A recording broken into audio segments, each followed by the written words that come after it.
G view. Um, is it the close-up view? Which one is it that has a YouTube?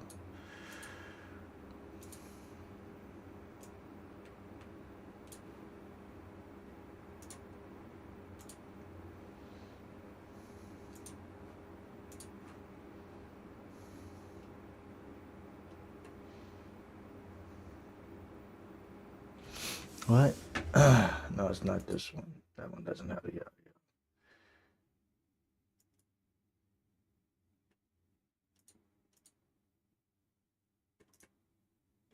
No, fresh it. There you go.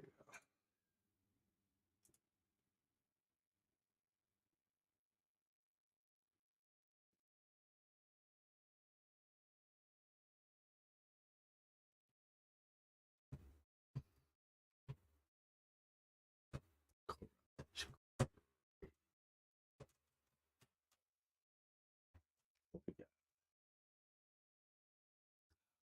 What do we got? Olympics Day 1. It's crazy. It's not much to cover at all. It's like, it's, I mean, I would have to watch a guy watching a guy to watch a guy.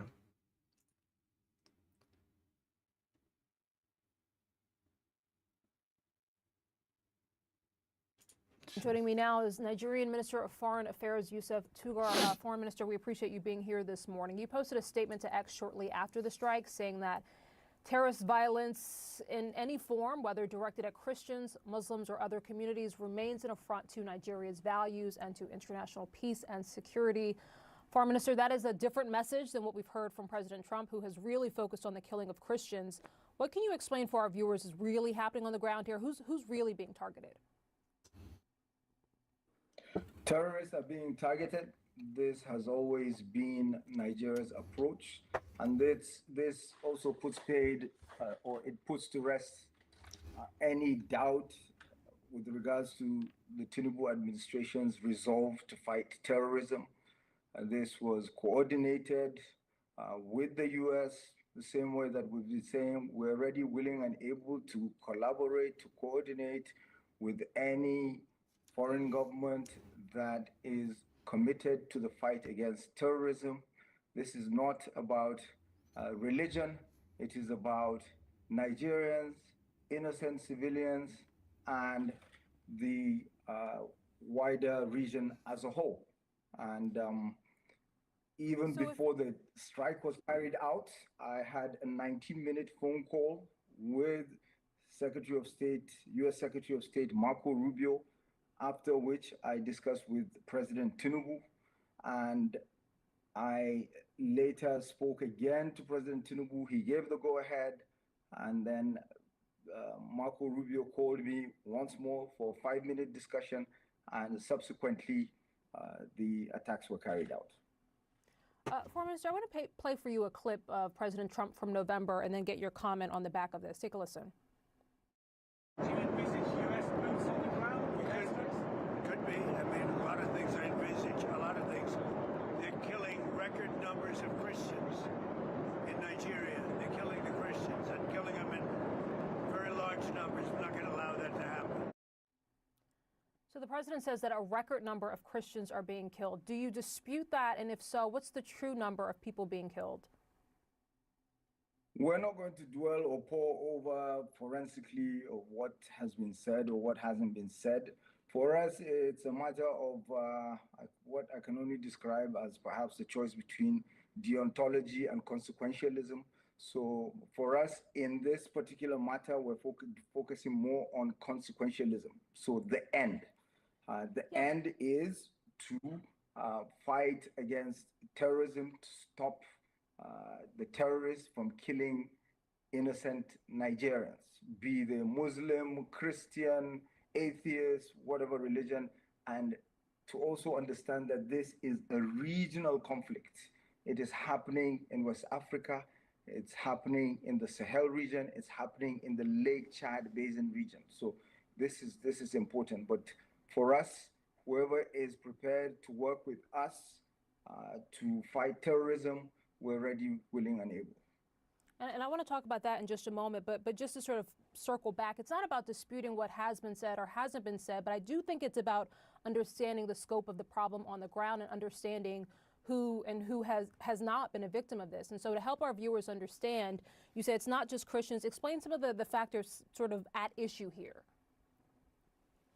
So the factors at issue, like I said, it's a regional conflict. It goes back to the effect of the Leahy laws that precluded the sale of kinetic and non-kinetic military equipment to countries like Nigeria. It goes back to the breaking down of government and governance in Libya, the killing of Gaddafi, the proliferation of weaponry and fighters from Libya, the attempt at a Sahel strategy by our neighbors to the north to stop the flow of migrants in a region, in the Sahel region, which is arid or semi-arid, and life depends on movement.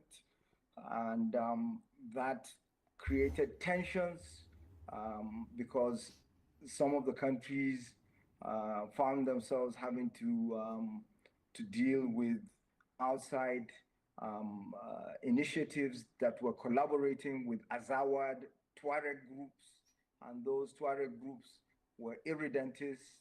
They were separatists trying to create their own country, and the military are trained to keep countries together. So that put them at loggerhead with military in countries like Niger, like Mali, like Burkina Faso, which ultimately led to the takeover of government by the military in those countries, and ultimately led to the pulling out of a country like Niger from the multinational joint task force that had been combating terrorism effectively in the region, and which meant that the progress that we had made came to a standstill. So you can see that these are exogenous factors, and they're all tied to the wider region. It's not a Nigerian problem. It's not a Christian Muslim problem. It is a regional problem, but we're putting. I think what she's trying to get at is the reason for the United States going or doing what they're doing is because they believe it to be a Christian genocide. And her question is to figure out whether or not that is true, because our United States military, using our tax dollars, are about to once again use military weapons to go and strike a country because it said there is a Christian genocide. Now, whether Nigeria gives a hell what the assistance is for now, I can understand. They just want the assistance, period. But the American people should have a right to actually know what is really going on. The numbers don't support a Christian genocide. So we're trying to get, I think she's trying to get the foreign ministry or foreign minister to either support Trump's claim or be like, it's an over exaggeration or it's not happening. All of that aside, we accept that we need the support of other countries, and any country that is willing to work with Nigeria based on our moral precepts and ethical considerations and respect for our territorial integrity and sovereignty. He doesn't want to answer we're the prepared question. to do so, and we demonstrated this yesterday. Are you prepared, all sir? of this happened. Sorry, go ahead. Are you prepared, sir, to allow U.S. troops on the ground to use President Trump's words, guns a-blazing, when you say that you're prepared to accept help? Are you prepared for U.S. troops on the ground if that is, in fact, what the commander-in-chief supposes? These are operational issues that would have to be considered by our military. I am heading foreign policy. I'm heading the Ministry of Foreign Affairs and Diplomacy, and it's something that the Minister of Defense and some of our security agencies would be in a better position to respond to. But for now, we have collaborated on this attack. It was a collaborative effort between Nigeria and the US, and President Tinubu gave the go-ahead before it took place, and we don't see it violating our sovereignty or territorial integrity, which is very important. And it is not about religion, it's about the protection of lives and property. It's not about religion for the people in Nigeria, yes, but the reasoning for the United States getting involved, period, is because they're stating that there's a Christian genocide going on in Nigeria right now. So what the anchor is trying to get is to make sure, it's to see if he should know. These are answers that he should know. Is this really a Christian genocide, or is this just a terrorist organization, just killing at will? And like there just so happen to be a lot of Christians there, but there's more Muslims being. Of Nigerians and our neighbors as well. And I take your point that some of the factors at play here on the ground are factors that may stretch beyond the border of Nigeria, that may stretch beyond even the continent. But I do want to ask, I mean, these are Nigerians who have been killed, Muslim, Christian, and otherwise. For those who say, you said a moment ago that this is not a Nigerian problem, this is not a Christian problem. For those who say that Nigerian lawmakers haven't done enough to protect Christians, haven't done enough to protect Nigerians who have been the victim of these crimes, what do you say? What do you say to those concerns? What took place yesterday clearly underscores the fact that Nigeria is not lacking in will and a commitment to the fight against terrorism. We may have institutional challenges, partly due to, for instance, the Leahy Law that stopped the sale of military equipment, both kinetic and non-kinetic, to countries like Nigeria.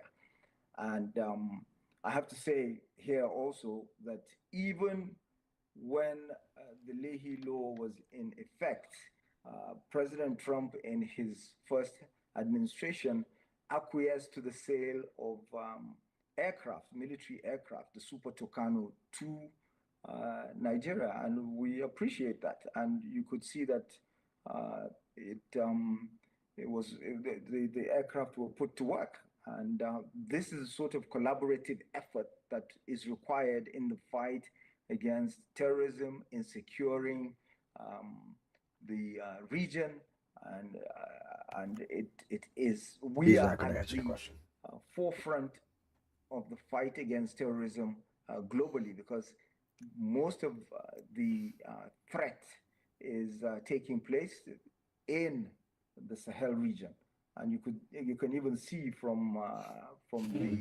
the records that the Sahel registered more deaths in terms of terrorist acts than any other part of the world.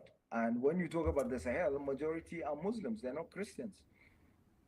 We're talking about the Sahelian countries, not even Nigeria here. That's basically what people wanted to know from the immediate get-go.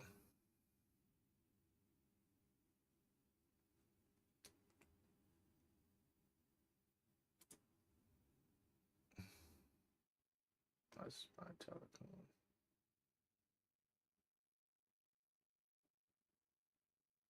You are the least qualified FBI director in the history of the FBI. That is real, because you are the only one that never even served with the FBI. I don't give a damn what they say about me, as long as I'm succeeding in the mission. He's an abject failure. Man, oh man, there has been so much today, and I truly don't know where to start. This has already happened. This is just I'm just going to make sure that we start off with a few facts.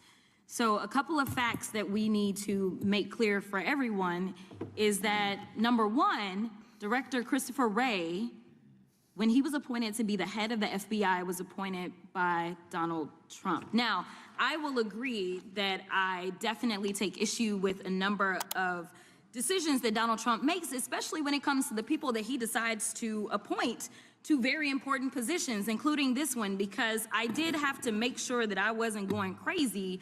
But when I say that you are the least qualified FBI director in the history of the FBI, that is real, because you are the only one that never even served with the FBI prior to joining, yet we are supposed to believe that you are the greatest thing since sliced bread. I didn't ask you a question. Now, What I want to Still go false. through is to talk about why you are a failure and why, Oh, honestly, shit. we just need to tell you bye-bye. I know that you got a little upset and you put on your show for your boss because it seems like you're trying to save your job when it came to talking to Senator Booker yesterday. But let's go through some of your failures. So before you were even confirmed, and I think one of my colleague from Georgia, pointed out that you were already targeting career officials so that you could direct illegal firings. Mind you, these cases that you were so upset about, which are the ones tied to Trump, the cases came through his handpicked FBI director. And frankly, when people sit around and say things like, oh, you know, we're happy because now we feel safe. I don't know who feels safe in this country except for the white supremacists, because I specifically as a black woman definitely don't feel safe.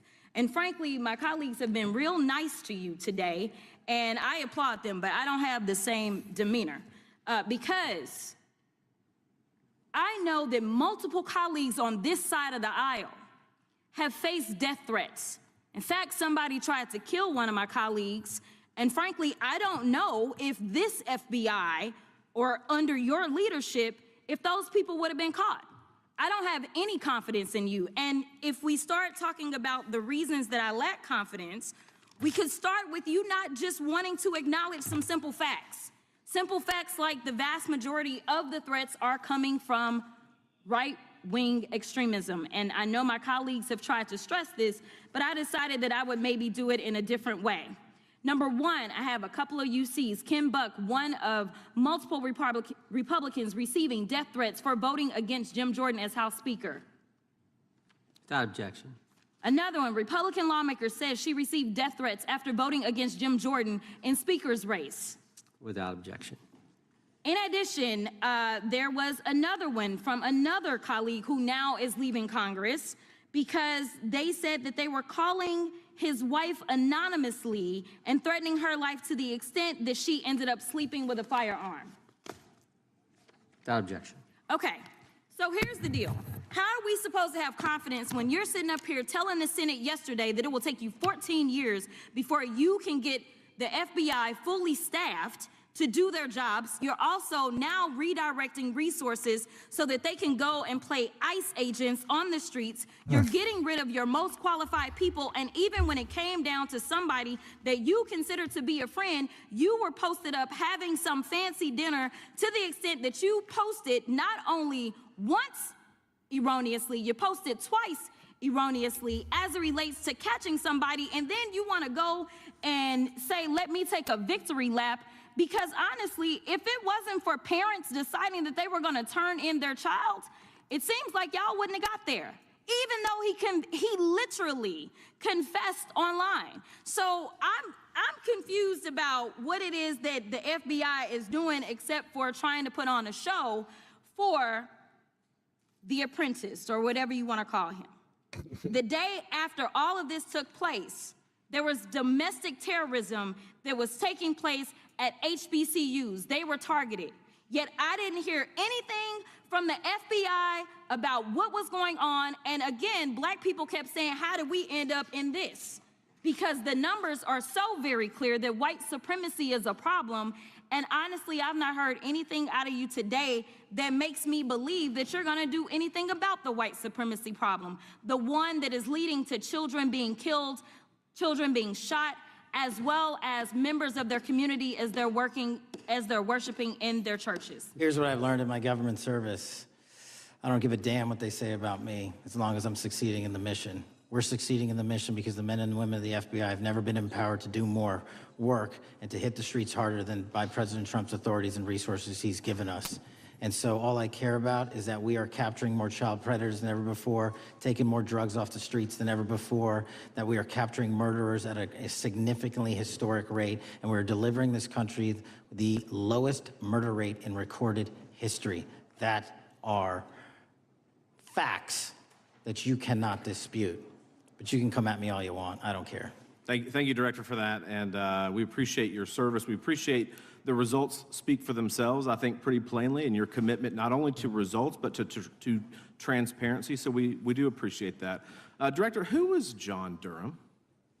He was a former federal prosecutor, United States attorney, and ultimately appointed special counsel in the first Trump administration. Correct. And there was a document that he released in his findings called the Durham Report. What was the Durham Report briefly, and what were the findings very briefly? It was every special counsel that's appointed produces a report to the Attorney General. Special counsel's Durham Report largely focused on Crossfire Hurricane. Two memoranda described confidential conversations between DNC Chair Debbie Wasserman Schultz and two individuals from the Soros Open Society Foundation. Isn't that true?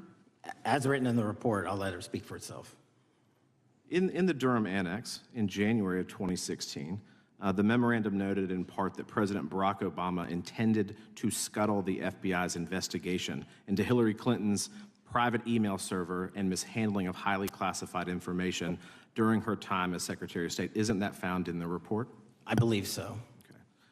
Isn't it also found in the report that in March of 2016, the memorandum also included references to the same Obama effort to shut down the Clinton investigation, but additionally outlined a plan to falsely connect Trump to Russia? Isn't that in the Durham Annex? I think it's in more than the Durham Report, but yes. The memo also stated in part that, quote, the Democrat Party's opposition is focused on discrediting Trump. Among other things, the Clinton staff, with the support from special services, is preparing scandalous revelations of business connections between Trump and the Russian mafia. Isn't that also found in the now unclassified Durham Annex? I believe so, sir.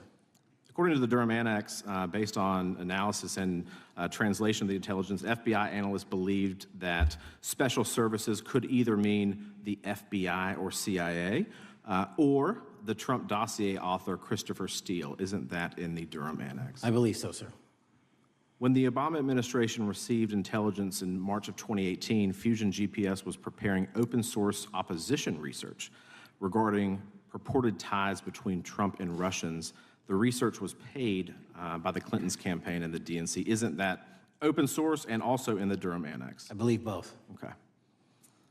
And so also in the Durham Annex, which I found interesting, was the potential campaign plan was shared with high-ranking career officials at DOJ. Isn't that in the Durham Annex? I believe so, sir. The Durham Annex describes that in July of 2016, emails allegedly between Leonard Bernardo, senior vice president of George Soros's Open Society Foundation, included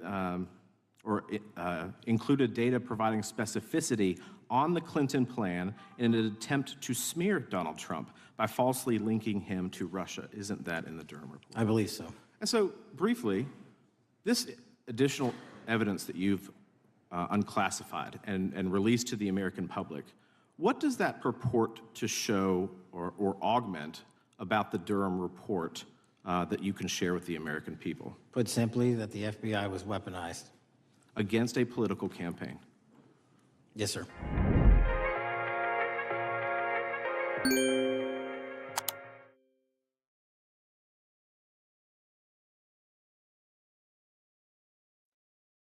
All right, coming back to you guys. I just looked it up. Yeah, so when it comes to the murder rate in the United States of America, the murder rate was already going down in 2024. I like how this administration likes to take credit for every single thing that happens, but they don't tell the truth. It's half truths. In 2024 compared to 2023, the murder rate was already going down 14%, which is a significant drop, simply because of the pandemic spike. The pandemic spiked up the murder rates because this is what happens when you lock everybody up inside. They get crazy, whatever. But that was the case. So in 2023, there was a significant drop. In 2024, about 14%. So his 20% drop is what he noted on 2025. He hasn't been in office for more than a year yet, and he claimed that. And I don't believe it. It's the same thing as the border. While you can give them credit for being, I guess, not fucking it up, right? You can give them credit for not fucking it up. We could talk about border encounters were already decreasing in 2024 before Trump took office. I think before the election. like a couple months before the election. We already reported that the border was decreasing. The only thing the Trump administration had to do was not fuck it up. That's it. That's all. So I could give them credit for not fucking it up, but I'm not going to give them 100% credit as to like why things are better, why the murder rate is down 100%. I'm not going to give them full credit. I'm going to say it's a combined effort by the two administrations to get it down to get it down lower. I would judge Kash Patel's record in 2027 or the end of 2026, 2027, middle 2027. That's when I'll get a good understanding of what he's done so far. But he hasn't even been in office for more than a year. So there's that. Okay. That was interesting. Yeah, he did get cooked by she did cook him, by the way. So go back home. Let's do one more video. Oh, goodness. It's snowing and it's recording right now.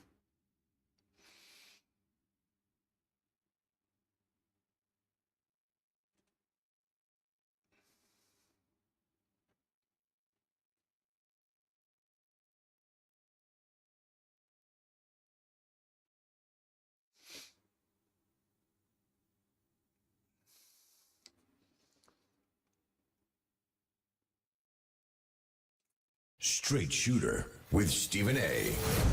Yeah. D.C., right down the block from the state capitol and what have you. And Representative Clyburn is coming in part to promote his new book, The First Eight, a personal history of the pioneers, black congressmen who shaped the nation. So I'm interested in talking to him about that, but it's inescapable how we're going to talk about the Democratic Party, the world of politics that is going on as we speak, the kind of things that we have to deal with, and the kind of things that I think has served to divide this country instead of bringing us together. Now, I'm not living pie in the sky, and I don't have an attitude, particularly here in the nation's capital in front of a live studio audience. I don't have this kind of attitude where I'm living in a fantasy world, not recognizing that division is a part of life, that people have different beliefs, different ideology. They walk around thinking and feeling the way that they want and the way that they believe. And sometimes that's diametrically opposed to fellow American citizens. Nobody is oblivious enough to know that that kind of stuff doesn't happen. But the manner in which those feelings, those emotions are stoked by people on Capitol Hill is something that I've lamented for quite a long time. And one of the biggest reasons why I've been involved in the world of politics these days. I have a job. Life is pretty damn nice. I could have stayed in sports and minded my business and lived happily ever after. But as an American citizen, as a black man, as a voter, somebody that's concerned and prides myself in being a conscientious observer, I look at the things that divide our nation and I get really, really perturbed over it, to say the least. And Donald Trump's reaction to Rob Reiner and his wife being killed, allegedly by their son over the weekend, is the latest kind of stuff that I'm talking about. Understand that we've got more important issues going on. I'm certainly not trying to imply that two individuals being murdered, heinously I might add, by their own son, allegedly, is not important. I'm certainly not trying to imply that. But that's going to affect the lives of them and their families. What we're talking about here with the Affordable Care Act and the subsidies is tens of millions, if not hundreds of millions of American citizens. You've got a situation where the Affordable Care Act and the subsidies that were implemented during COVID, it reaches an expiration December 31st. As of January 1st, premiums are expected to rise sky high. And there are an abundance of Americans that's going to have a very, very difficult time paying for that. And what we see on Capitol Hill is a bunch of nonsense that's been going on. And I'll get into all of that in a second. But if I'm going to bring up the word nonsense, the first order of business is to start off with the president, who I will openly admit has pissed me off.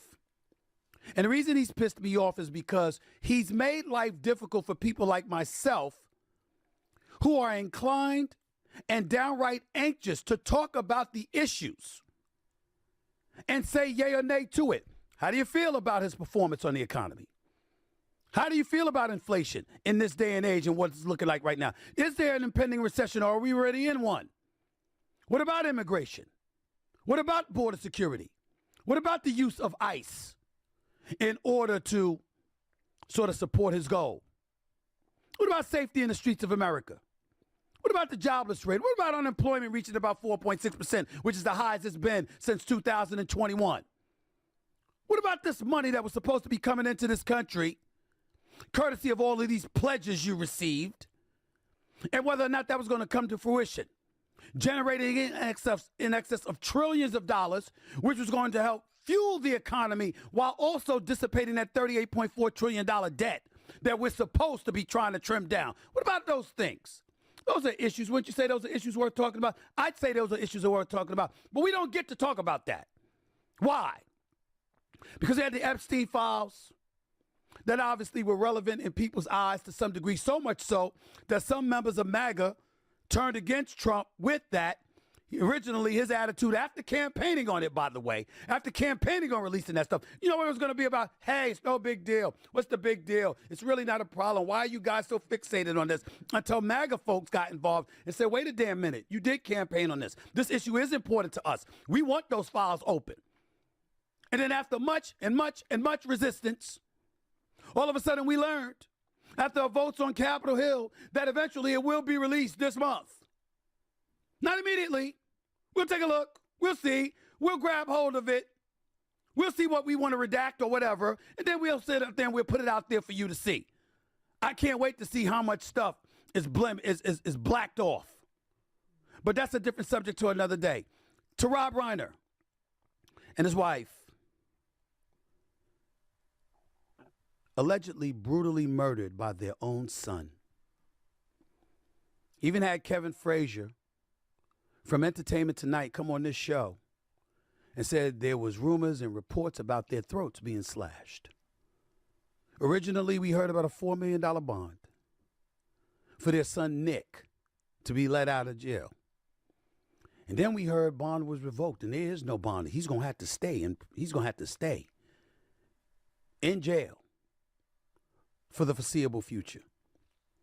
And before the bodies got cold, excuse my expression, I'm not trying to be inappropriate here. I'm trying to accentuate the seriousness of how vile, how disgusting, how belligerent. I think this really needs to happen more, the insinuation part. I think like social media platforms, we have to talk so, for example, TikTok, we have to be so TikTok friendly that we can't emphasize the importance and the heinousy of the things that happen because we're bound by certain rules every time we engage.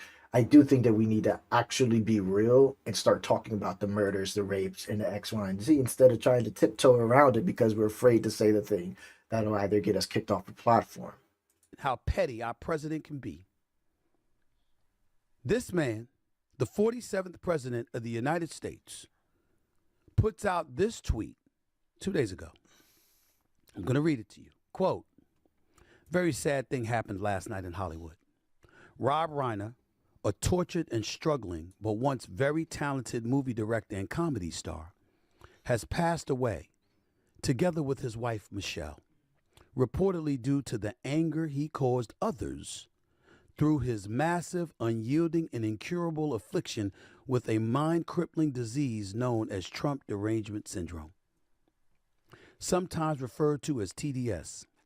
He was known to have driven people crazy by his raging obsession of President Donald J. Trump, with his obvious paranoia reaching new heights as the Trump administration surpassed all goals and expectations of greatness.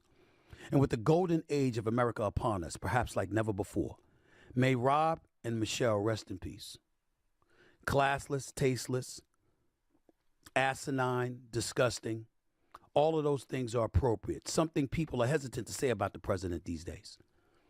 Now, I'm a person that's been on the record, and I have been raging against the Democratic Party that I've had nothing but disgust for over the last couple of years because of their strong leaning towards woke and cancer culture and the extreme left. And for those who had a problem with me taking that position, let me stay here in front of the cameras, in front of the live studio audience. I could give less than a damn. I don't care. Because to me, the vast majority of American citizens, even when you don't get what you want, the vast majority of American citizens are not on the fringes. They're towards the center. Not totally, but they're towards there. Reasonable conclusions, a willingness to compromise, and understanding that everybody doesn't get everything they want.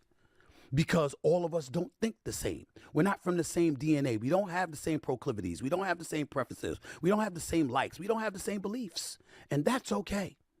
Because in a country like the United States of America, which is supposed to be a gorgeous mosaic, one of the elements that we lean on is a level of understanding that we have towards and respect towards one another for the fact that you might be different than I am. And something might be more important to you than it is to me. You might care more about the economy than I do. Somebody else might care about abortion more than somebody else. Somebody else might care more about the border than somebody else. Somebody else's priority might be safety in the streets. And because all of those things are going on, you have to have a level of sensitivity towards those things and understand and appreciate the differences.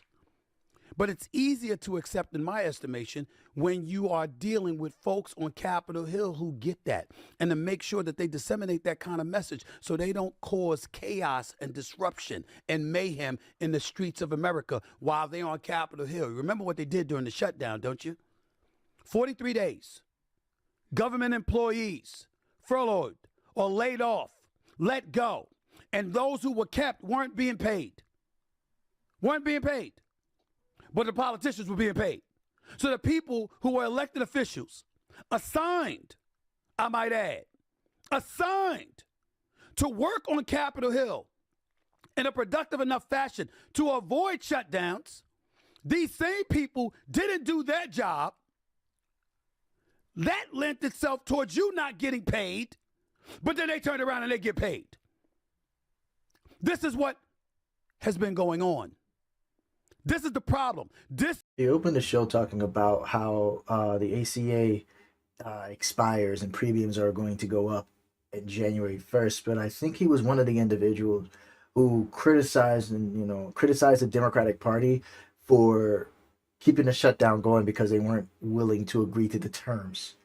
The Affordable Care Act that was going, which is what's about to happen, which is why the Democratic Party did what they did during the shutdown, because they didn't want to happen what was actually happening. I believe Chuck Schumer had caved on it, and a few other Democrats have caved on it. That's when he opened this segment up talking about the ACA and how many people premiums are going to go up on the 1st because there's no plan. That was the whole purpose of the shutdown. That was the whole purpose of the holdout by the Democrats, because there wasn't going to be any plan. There was no extension. So once again, it's not about Stephen A. having a difference of opinion. It's about what you're saying. Sometimes it contradicts what he's saying. And it gets annoying after a while. It's just like, okay, well, I hear you, brother. It's like, I hear what you're saying. I can understand it. You want to come from two different perspectives. You want to be in the center, fine. But if you're going to be in the center and actually acknowledge what's going on and pay attention and give us something reasonable to critique. Because this is not reasonable. He literally opened it up. And now he's this is that both sides shit that doesn't really exist in 2025 politics. It doesn't exist anymore. You can't both sides it like we could in the 90s or the early 2000s. This is particular. The fields have kind of shifted, where we all know that one side is for the American people in general. The other side is for the rich, the wealthy, the cult. So, I mean, this is very, very, I don't know. This is why you see a level of frustration that turns violent. Remember, I come from the world of sports. Oops. Fan. That's short for fanatics. In the world of sports. So coming from that world and seeing how rabid people can be, you develop a level of understanding that makes you say, if they're that way with sports, how are they going to be with real life? Because sports don't determine your health care. Sports don't determine your safety in the streets.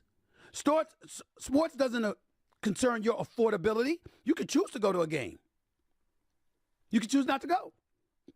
You can choose to support your team. You can choose to purchase cable and watch them on television. You can choose to do a lot of things, or you can choose not to. You have that choice at your disposal. Our choices are left up to the politicians on Chapel Hill when it comes to real life issues. When you've got the ACA, the Affordable Care Act, and its subsidies, scheduled to expire December 31st. You've got people that were paying $260 a month that are expecting to pay over $2,000 if that doesn't get addressed. What are you going to do about that? The average American citizen can't afford that. They can't afford that kind of discrepancy. They can't afford that spike. But instead of talking about these things, instead of making sure you negotiate these things and get these matters resolved, we've heard about all of this other stuff. And now you've got Trump issuing quotes like this to a point where, okay, Marjorie Taylor Greene, even she had to speak out against him. Rob Reiner and his wife were tragically killed at the hands of their own son, who reportedly had drug addiction and other issues. And their remaining children are left in serious mourning and heartbreak. This is a family tragedy, not about politics or political enemies. Many families deal with a family member with drug addiction and mental health issues. It's incredibly difficult and should be met with empathy, especially when it ends in murders. How about Representative Thomas Massie? These are both Republicans now. In fairness to the GOP, everybody's not falling in line with Trump the way that they were doing the first few months of his return to the White House. Representative Massie, Thomas Massie about Rob Reiner. Thomas Massie has always been at least one of the Republicans that would actually stand up for shit. This is inappropriate and disrespectful discourse about a man who was just brutally murdered. I guess my elected GOP colleagues, the VP, and the White House staff will just ignore it because they're afraid. I challenge anyone to defend it. Another representative, Mike Lawler. This statement is wrong. Regardless of one's political views, no one should be subjected to violence, let alone at the hands of their own son. It's a horrible tragedy that should engender sympathy and compassion from everyone in our country, period. Piers Morgan. This is a dreadful thing to say about a man who just got murdered by his troubled son. Delete it, Mr. President. Delete it. Let me make sure that I quote Senator Ted Cruz, who was sitting right here next to me in this same studio just about 3 weeks ago or so. He says, I'm deeply saddened by the horrific murder of Rob Reiner and his wife. He was one of the most talented movie makers to have ever lived. From Spinal Tap to When Harry Met Sally, from A Few Good Men to my favorite movie of all time, The Princess Bride, we are weeping the loss of a comedic and storytelling master. His movies touched us deeply and spoke to our fundamental humanity. Rob Reiner was one of a kind, and he will be missed. The tragic circumstances of his murder make it all the more horrible. Heidi and I are praying for his family. Rest in peace. Here's what we should pay attention to. For a change, we haven't heard anything from the Democrats. And I want to say thank you. I applaud that. Because the chances are, if the Democrats open their mouth, they'd blow the momentum they're building. You see, this hatred for President Trump, justified or not, depending on who you ask, the reality is that it's been an impediment to the Democrats' success along the way. And that's how I'm looking at this right now, particularly as we approach Christmas. Because Christmas could come and go, but don't think those folks that are worried about their health care ain't worried about the expiration of the subsidies on December 31st.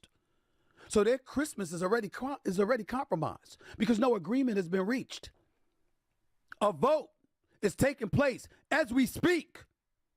It's not expected to pass, which means you won't have a resolution, which means as a result of that, even though the continual resolution has already been resolved, at least momentarily, the bottom line is healthcare matters haven't been resolved. And you got a president that's literally sitting in front of the camera when he's not making such asinine statements like this, sitting there giving himself an A+++++ grade on the economy when everybody knows there's no way possibly that you could do that. Unemployment's at 4.6%. Inflation is relevant.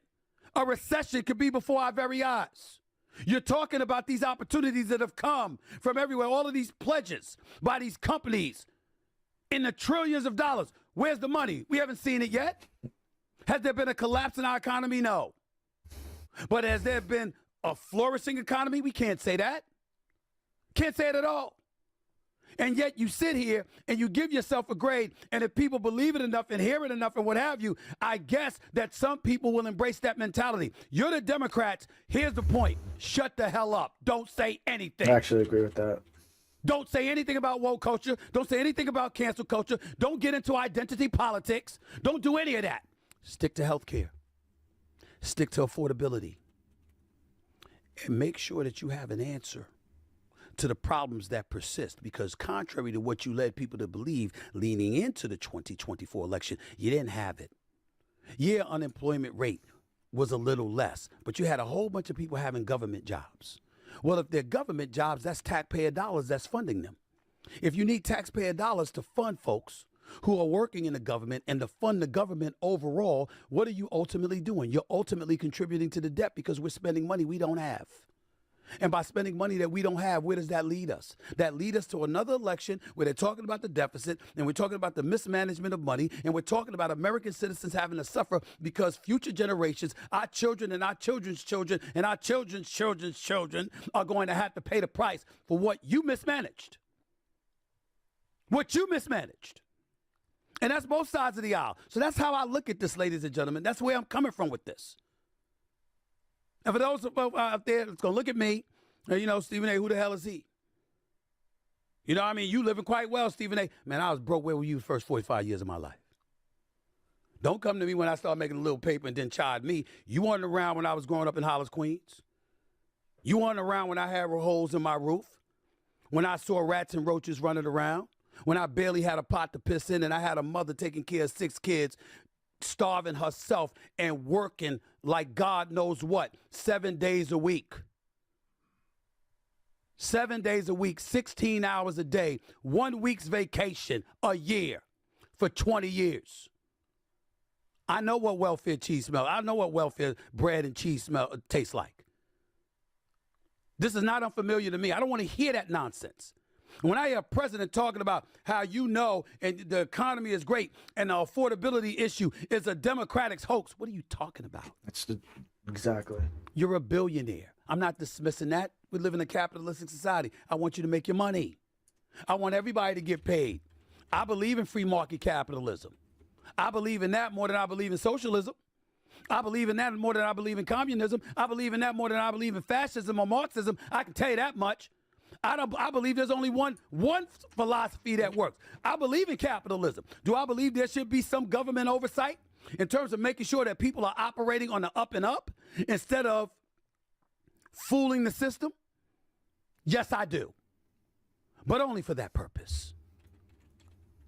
In a world of capitalism, that springs hope because you got an opportunity to capture the American dream, and that's what it's all about. That's why people come from all corners of the world to try to be the United States of America. But what's life going to be like when you get here? Particularly with a president that's fixated on retribution, no matter what anybody says, that is as petty as it comes, that defines his moral compass and decency by who he likes and dislikes, as opposed to what's fair-minded and what's decent and what's beyond the pale and what isn't. These are the kind of questions that we have to ask ourselves. And for once, I don't have a guest in the first hour, which means the lines are open right now. 866-967-6887 is the number to call up. That's 866-96-POTUS. Between that and this live studio audience in front of me, I'm going to have a whole bunch of people that's got some questions. And Lord knows I've got some answers. I'm not saying this is what you're going to like, but I have them. I have them, at least from my perspective. You are listening live with Straight Shooter with Stephen A. right here in the house, live from the nation's capital, right down the block where these folks are voting yet again without reaching a resolution on health care. So if I sound like I got an attitude, figure out why. Do that in a break. We'll be back with more in a minute. Stephen A. That's crazy. A lot of these people who condemn the Democrats for actually holding out on the government shutdown because of the expiration of the Affordable Care Act and premiums potentially going up thousands for low-income families. You know, the main goal, the main reason of why they did it, they were condemned by it, by everybody, by Stephen A. Smith. They was like, we got to get this deal done. We got to get this done. You know, reopen the government, stop the shutdown. What are the Democrats doing? Specifically because this is going to happen, because the Democrats knew that the Republicans weren't going to make a deal. One negotiation, right, to get the Democrats to sign this was that they were going to give it a vote, and they're doing a vote right now, but it's not going to pass. That was a problem. And a lot of Democrats knew it wasn't going to pass. But, you know, whatever works, whatever floats your boat, whatever makes people feel better about themselves.